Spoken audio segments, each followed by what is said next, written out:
समझो अच्छी तरह इस ज्ञान को, पैरेलल देखो दोनों तरफ से। ये दास क्या बता रहा है, सदग्रंथ क्या बता रहे हैं, और आपके परम धनी क्या बता रहे हैं, सदग्रंथ क्या बता रहे हैं, इनसे तुलना करो। तो प्रसंग चल रहा है कि हम परमात्मा की खोज में भटक रहे हैं। क्यों ढूंढ रहे हैं भगवान को? परमात्मा के गुणों में लिखा है कि वो अपने साधक के संकट मोचन करता है। वो अंधे को आंख दे दे, निर्धन को धनवान बना देता है, और कर्म आने वाली प्रारब्ध की आपत्ति को, आपदाओं को, कर्म दंड को वो नाश कर सकता है। इसलिए हम भगवान की खोज में, तलाश में भटक रहे हैं। किसी पे कोई टेंशन है, टेंशन मुक्त होने के लिए, क्योंकि किसी कारण से टेंशन होता है, किसी कारण से उसको ये मानसिक परेशानी होती है। वो जाता है किसी संत के पास, वहां कोई आराम नहीं मिलता, फिर दूसरे के पास, फिर तीसरे के पास, फिर नहीं कुछ राहत मिलती, तो वो कैसे टेंशन रिमूव करता है, टेंशन लेस कैसे होता है कि वो फिर गुट्टी लाने लग जाता है, शराब पीने लग जाएगा। अब शराब पी के, दारू पीकर पड़ गया, उठते फिर टेंशन शुरू। वह को टेंशन मुक्त हो गया कौन सा? वो तो बेहोश हो गया, उसको पता नहीं रहा, उसकी सब क्रियाएं बंद होगी दिमाग की, वो फिर होश में आते, फिर वो टेंशन एज इट इज। ये काय का टेंशन मुक्त है। अब शराब पीएगा तो दो ही टेंशन, क्यों? धन का नाश, घर में कड़ा, बच्चों पर बुरा असर, ये कई टेंशन और तैयार होगी। फिर कोई धन प्राप्ति के लिए कोई निर्धन है, अपना सोचे मेरा गुजारा ठीक हो जाए, और धन यानी जैसे हम किसी दूसरे व्यक्ति को देखते हैं, उसके पास कार है, कोठी है, बढ़िया है, हमारा भी प्रयत्न होता है कि हमारे पास भी कार हो, कोठी हो, बढ़िया रोजगार हो, अच्छे कपड़े पहनो। तो इसके लिए सबसे बड़ा स्रोत परमात्मा ही माना जाता है, उसी की खोज में ये प्राणी चलता है।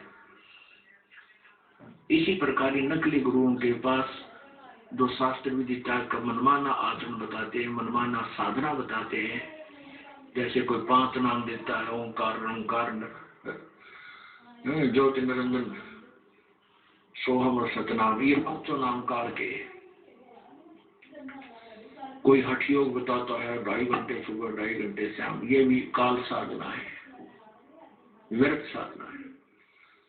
और कोई कुछ मंत्र देता है, उनमें सिवाय ये भी मंत्र ठीक नहीं, ओम भगवते वासुदेव, ये भी मंत्र उपासना का नहीं है, शास्त्र अनुकूल नहीं है। हरे राम हरे कृष्ण, राधे श्याम राधे राधे श्याम राधे सीताराम, ये मंत्र भी शास्त्र विदिता के मनमाना आचरण है, क्योंकि ये पवित्र सदग्रंथों में प्रमाणित नहीं है, न श्री मद भगवद गीता में और न ही पवित्र 4 वेदों में। अपने आत्मा यहाँ पर थोड़ा डिफरेंस बताते हैं, थोड़ा ये भेद देते हैं कि फिर वो व्यक्ति धनी होने के लिए इन साधनाओं को करता है संतों से प्राप्त करके या किसी के कहने मात्र से, उससे उसको कोई राहत नहीं होता, तो फिर वो क्या करता है? वो रिश्वत लेने लगता है, वो चोरी करने लगता है, डाके मारता है, मिलावट करता है, उससे उसको धन प्राप्ति नहीं हो सकती, धन वृद्धि नहीं हो सकती, और उससे उसको राहत नहीं मिल सकती। क्योंकि मान लीजिए किसी ने धन इकट्ठा कर लिया, चोरी कर ली, मिलावट कर ली, उसने पैसा इकट्ठा कर लिया और उसके भाग्य में है नहीं वो, उसने तो बाई फोर वैसे कर लिया अपनी तगड़मबाजी का, तो फिर क्या होगा कि या तो कोई बालक बीमार हो जाएगा, कोई घर का सदस्य इतना भयंकर बीमार होगा, उसको कोई ऐसा इलाज बीमारी हो जाएगी, ऐसा रोग हो जाएगा कि वो पैसा जो उसने कमाया था वो सारा का सारा उसके ट्रीटमेंट में या कोई व्यवसाय में एक ऐसा झटका लगेगा कि वो सब नाश हो जाएगा।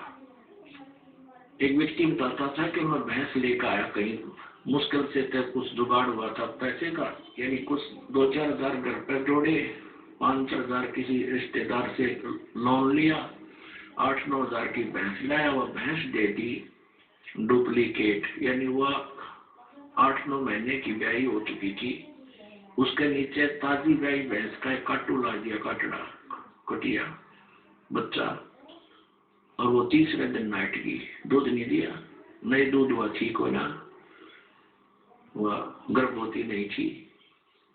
अब वह कहता 2,500 में तो बेचनी पड़ी, और बालक रोवन जा रहे थे 6 महीने साल भर में उसका जो दूध हुआ था।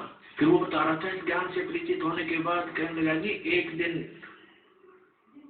मैं जा रहा था किसी कामवश, वहां देखा कि एक 4 व्हीलर उलट रहा है, 2 भैंस मेरी पड़ी है बहुत अच्छी, और वहां पर वही व्यक्ति खड़ा है जो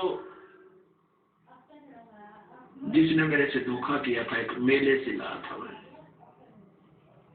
अब उसने एक भैंस की एक व्यक्ति के साथ धोखा करके वह 2,500 की भैंस 9,000 में बेचती, उसकी 2 भैंस एक के दुर्घटना मर गई।